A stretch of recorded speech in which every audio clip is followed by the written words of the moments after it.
بسم اللہ الرحمن الرحیم۔ اللہ کریم فرماتے ہیں یا ایھا الذین آمنوا، اے ایماندارو، لا تلہکم اموالکم ولا اولادکم عن ذکر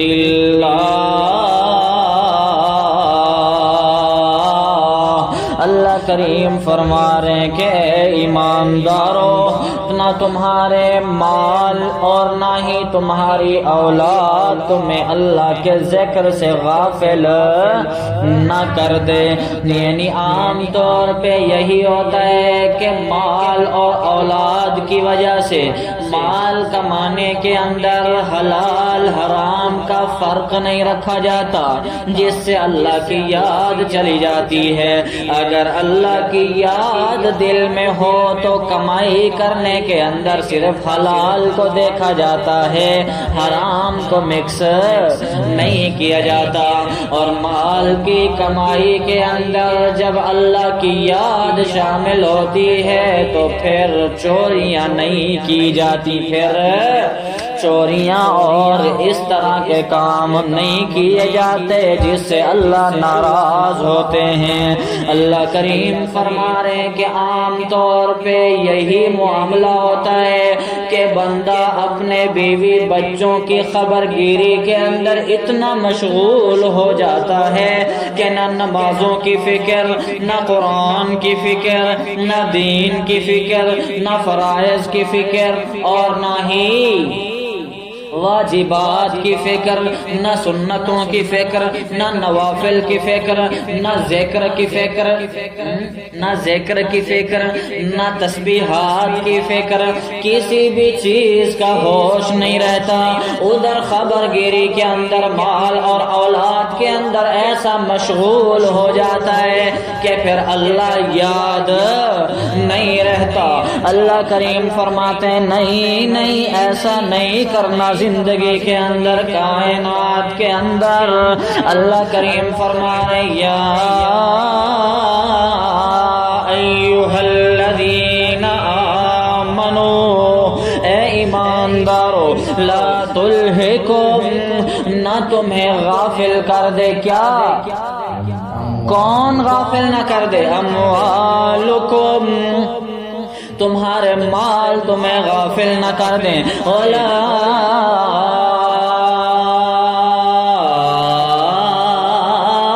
اولادکم، اور نہ ہی تمہاری اولاد تمہیں غافل کر دے۔ کس چیز سے؟ عن ذکر اللہ کریم کے ذکر سے۔ ذکر سے کیا مراد؟ ذکر سے کیا مراد؟ ذکر سے مراد کہ اللہ کا ذکر سے مراد یہ ہے کہ وہ نمازوں سے غافل نہ ہو جاؤ، قرآن سے غافل نہ ہو جاؤ، دین سے غافل نہ ہو جاؤ، تسبیحات سے غافل نہ ہو جاؤ، سبحان اللہ، الحمدللہ، اللہ اکبر سے غافل نہ ہو جاؤ۔ اللہ کریم فرما رہے ہیں کہ وَمَن يَفْعَلْ ذَلِكَ فَأُولَٰئِكَ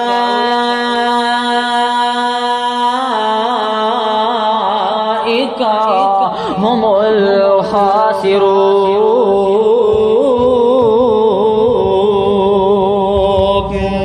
جو لوگ مال کی کمائی کے اندر لگ کر اولاد کی خبر گیری کے اندر اتنا مشغول ہو گئے کہ اللہ کے ذکر کو بھلا دیا، اللہ کریم فرما رہے ہیں کہ ایسے لوگ تو خسارے کے اندر ہیں، نقصان کے اندر ہیں، بہت ہی گھاٹے کا، بولو نا، گھاٹے کا سودا کر رہے ہیں۔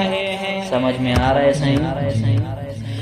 اللہ کریم فرما رہے ہیں کہ وَأَنفِقُوا مِمَّا رَزَقْنَاكُمْ،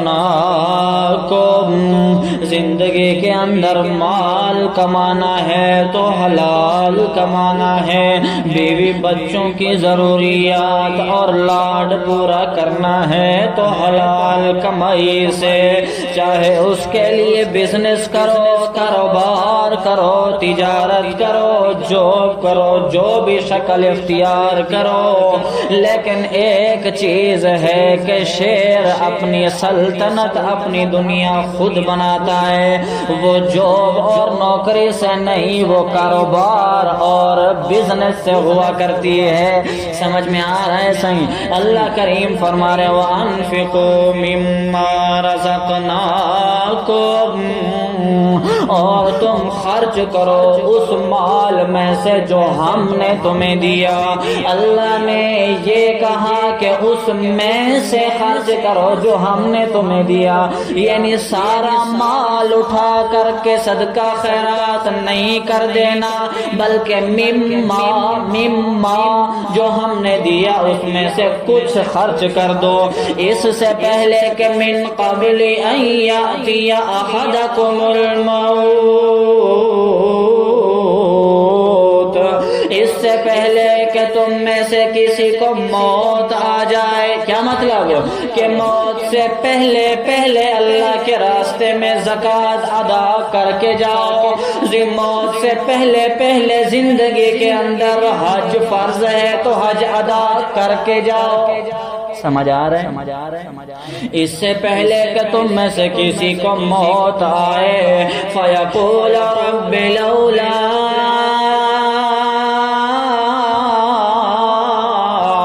أَخَّرْتَنِي إِلَىٰ أَجَلٍ قَرِيبٍ، اور پھر وہ یوں آرزویں کر رہا ہو، پھر وہ یہ حسرتیں کر رہا ہو، ربی ربی ربی کی آوازیں اور صدایں بلند کر رہا ہو، پھر وہ یہ کہہ رہا ہو کہ اے میرے رب، آپ نے مجھے تھوڑی سی اور مہلت کیوں نہیں دے دی؟ کیا مطلب کہ اللہ اگر تو مجھے تھوڑی سی اور مہلت دے دیتا، مجھے واپس دوبارہ دنیا میں بھیج دے تاکہ میں جاؤں، زکوٰۃ بھی ادا کر کے آؤں، حج فرض ہے تو وہ بھی ادا کر کے آؤں، صدقہ خیرات بھی کر کے آؤں، اچھے اعمال بھی کر کے آؤں، دنیا کے اندر جا کر کے تجھے راضی کر کے آؤں۔ فَيَقُولَ رَبِّ لَوْلَا أَخَّرْتَنِي إِلَىٰ أَجَلٍ قَرِيبٍ، اور پھر وہ یوں کہتا رہے کہ اے میرے رب، تو نے مجھے تھوڑی سی اور مہلت کیوں نہیں دی؟ فَأَصَّدَّقَ، کیا معنی فَأَصَّدَّقَ؟ تو پھر میں صدقہ کر دیتا، میں زکوٰۃ دے کے آتا، میں جناب جی حج ادا کر کے آتا۔ فَأَصَّدَّقَ، تو میں صدقہ خیرات کر کے آتا، وَأَكُن مِّنَ الصَّالِحِينَ،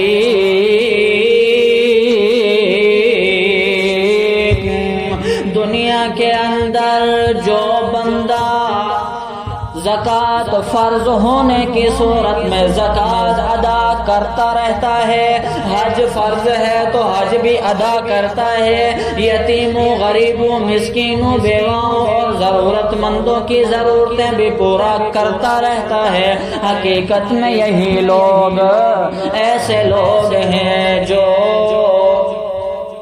یہ اللہ کو پسند کرتے ہیں اور اللہ ان کو پسند کرتا ہے۔ تبھی تو کہا کہ فَأَصَّدَّقَ، کہ میں صدقہ خیرات کر کے وَأَكُن مِّنَ الصَّالِحِينَ، اور میں صالحین میں ہو جاؤں۔ سمجھ میں آ گیا صحیح؟ اس کے جواب میں پھر اللہ کریم نے کیا فرمایا؟ وَلَن يُؤَخِّرَ اللَّهُ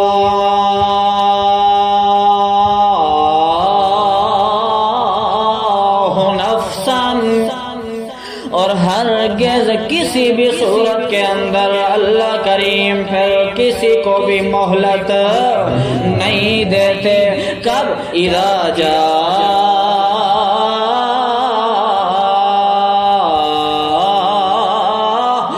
اجلها، جب بھی کسی کی موت کا متعین وقت آ جاتا ہے تو پھر اس وقت اللہ کریم ذرہ بھر بھی کسی کو بھی مہلت نہیں دیتے. واللہ خبیر بما تعملون.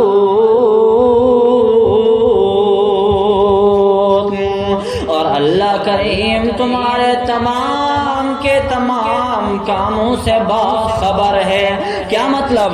کہ تم اولاد کے لاڈ پورا کرنے کے اندر، خبرگیری کے اندر، ضرورتیں پوری کرنے کے اندر تم بالکل وہ اس طرف مگن ہو جاتے ہو، یا اللہ کو بھی راضی کرنے کے لیے نماز، زکوٰۃ، قرآن، یہ ساری چیزیں اللہ کی فرما برداری کے اندر کرتے ہو، اللہ اس کو بھی جانتا ہے.